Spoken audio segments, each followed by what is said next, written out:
Hello guys, welcome back to my channel. আপনাদের জন্য আবার একটি নতুন আপডেট নিয়ে এসেছি।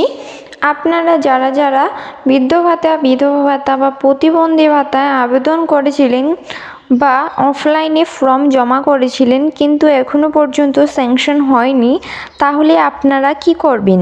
ইতিমধ্যেই অনলাইনের মাধ্যমে বৃদ্ধ ভাতা, বিধবা ভাতা বা প্রতিবন্ধী ভাতার আবেদন প্রক্রিয়া শুরু হয়ে গিয়েছে। আপনারা কিভাবে আবেদন করবেন অনলাইনের মাধ্যমে, ভিডিওটি স্কিপ না করে দেখতে থাকুন। স্টেপ বাই স্টেপ প্রসেস দেখিয়ে দেব। প্রথমেই আপনারা গুগল বা ক্রোম ব্রাউজার ওপেন করবেন। ওপেন করার পর সার্চ করবেন NSAP অনলাইন অ্যাপ্লাই।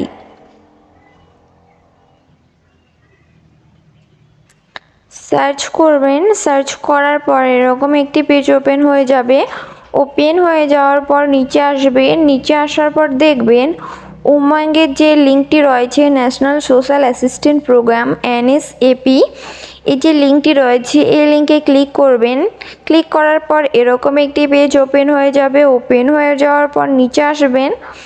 নিচে আসার পর দেখবেন অ্যাপ্লাই অনলাইন ওপেন যে অপশনটি রয়েছে, ওপেনে ক্লিক করবেন। ওপেনে ক্লিক করার পর একটু লোডিং হবে। এরপর এরকম একটি পেজ ওপেন হয়ে যাবে। এরকম পেজ ওপেন হয়ে যাওয়ার পর উপরে দেখবেন সার্চ ইন উমং, এখানে সার্চ করবেন। এখানে সার্চ করবেন NSAP অ্যাপ্লাই অনলাইন। সার্চ করার পর এরকম একটি পেজ ওপেন হয়ে যাবে। ওপেন হয়ে যাওয়ার পর নিচে আসবেন। নিচে আসার পর দেখবেন apply online national social assistant program NSAP, এই যে লিঙ্কটি রয়েছে এখানে ক্লিক করবেন। এখানে ক্লিক করার পর এরকম একটি পেজ ওপেন হয়ে যাবে। এই যে ফর্মটি রয়েছে এই ফর্মটি আপনাদেরকে ফিল আপ করতে হবে। তিনটি প্রসেস রয়েছে, তিনটি প্রসেসে আপনাদেরকে ফর্মটি ফিল আপ করতে হবে। একটি প্রসেস রয়েছে অ্যাপ্লিক্যান্ট ডিটেলস, এরপরে রয়েছে অ্যাকাউন্ট ডিটেলস, এরপরে রয়েছে আধার ভেরিফিকেশন। এই তিনটি প্রসেসে আপনাদেরকে ফর্মটি ফিল আপ করতে হবে। স্কিম নেম, আপনি কোন স্কিমের জন্য আবেদন করবেন সেই স্কিম সিলেক্ট করবেন। সাইডে টিকমার্ক রয়েছে এখানে ক্লিক করবেন। ক্লিক করার পর প্রথমটি রয়েছে বৃদ্ধ ভাতা, তারপরে রয়েছে বিধবা ভাতা এবং তারপরে রয়েছে প্রতিবন্ধী ভাতা। সেই হিসেবে আপনি সিলেক্ট করবেন। সিলেক্ট করার পর স্টেটের এখানে টিকমার্ক রয়েছে এখানে ক্লিক করবেন। ক্লিক করার পর এখান থেকে আপনি আপনার স্টেট সিলেক্ট করবেন। স্টেট সিলেক্ট করার পর একটু লোডিং হবে। লোডিং হওয়ার পর এখান থেকে আপনি আপনার ডিস্ট্রিক্ট সিলেক্ট করবেন। টিকমার্কে ক্লিক করবেন। ক্লিক করার পর এখান থেকে আপনি আপনার ডিস্ট্রিক্ট সিলেক্ট করবেন। ডিস্ট্রিক্ট সিলেক্ট করার পর নিচে আসবেন। নিচে আসার পর এরিয়া টিকমার্ক রয়েছে টিকমার্কে ক্লিক করবেন। ক্লিক করার পর এখান থেকে আপনি আপনার এরিয়া সিলেক্ট করবেন। গ্রাম এলাকায় বাস করলে রুরাল সিলেক্ট করবেন এবং শহর এলাকায় বাস করলে আরবান সিলেক্ট করবেন। সিলেক্ট করার পর একটু লোডিং হবে। লোডিং হওয়ার পর সাব ডিস্ট্রিক্ট বা মিউনিসিপ্যাল এরিয়া টিকমার্কে ক্লিক করবেন। ক্লিক করার পর নিচে আসবেন। নিচে আসার পর সাব ডিস্ট্রিক্ট বা মিউনিসিপ্যাল এরিয়াতে ক্লিক করবেন। ক্লিক করার পর একটু লোডিং হবে। লোডিং হওয়ার পর গ্রাম পঞ্চায়েত বা ওয়ার্ড টিকমার্কে ক্লিক করবেন। ক্লিক করার পর গ্রাম পঞ্চায়েত বা ওয়ার্ডটি ক্লিক করবেন।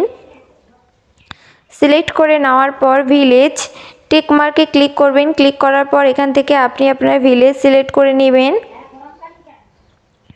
ভিলেজ সিলেক্ট করার পর হ্যাবিটেশন সাইটে ক্লিক করবেন। ক্লিক করার পর এখান থেকে হ্যাবিটেশন সিলেক্ট করবে। সিলেক্ট করার পর নেম,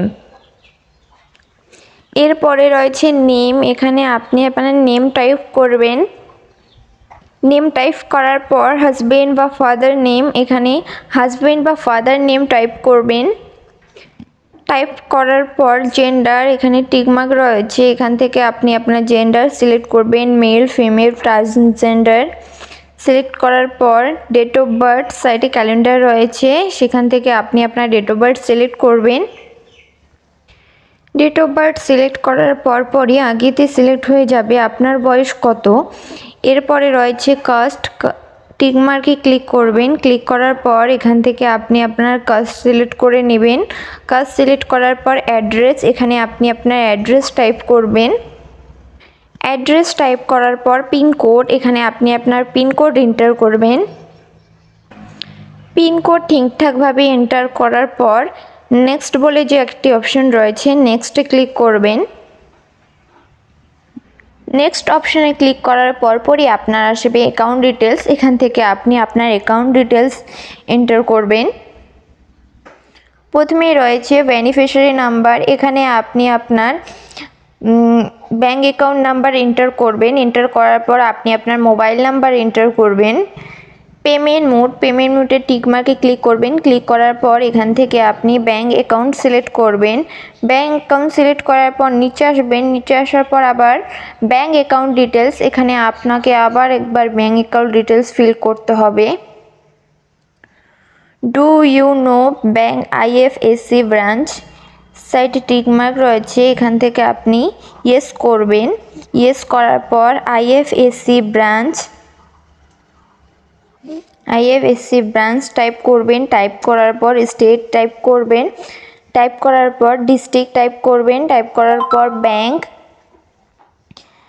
টাইপ করার পর ব্রাঞ্চ নেম, এখানে আপনি আপনার ব্রাঞ্চ নেম টাইপ করার পর ব্যাঙ্ক টাইপ করবেন। ব্যাঙ্ক অ্যাকাউন্ট বা পোস্ট অফিস অ্যাকাউন্ট নাম্বার এখানে এন্টার করার পর নিচে নেক্সট যে অপশনটি রয়েছে নেক্সটে ক্লিক করবেন। নেক্সটে ক্লিক করার পর আপনার আসবে আধার ভেরিফিকেশন নেম অ্যাজ পার আধার, এখানে আপনার আধার কার্ডে যে নামটি রয়েছে সে নামটি এন্টার করবেন। এন্টার করার পর আধার নাম্বারে আপনার আধার নাম্বার এন্টার করবেন। এন্টার করার পর আপলোড ফটো, এখানে আপনাকে আপনার আধার কার্ডের একটি ফটো আপলোড করতে হবে। জেপিজি, জেপিইজি, পিএনজি ফরম্যাটে আপলোড করবেন 50 কেবির মধ্যে। আপলোড করার পর নিচে সাবমিট বলে যে অপশানটি রয়েছে সাবমিটে ক্লিক করলে আপনার আবেদনটি সম্পূর্ণ হয়ে যাবে। ভিডিওটি ভালো লাগলে like, comment, share and subscribe করে পাশে থাকা বেল আইকনটি অন করে রাখবেন।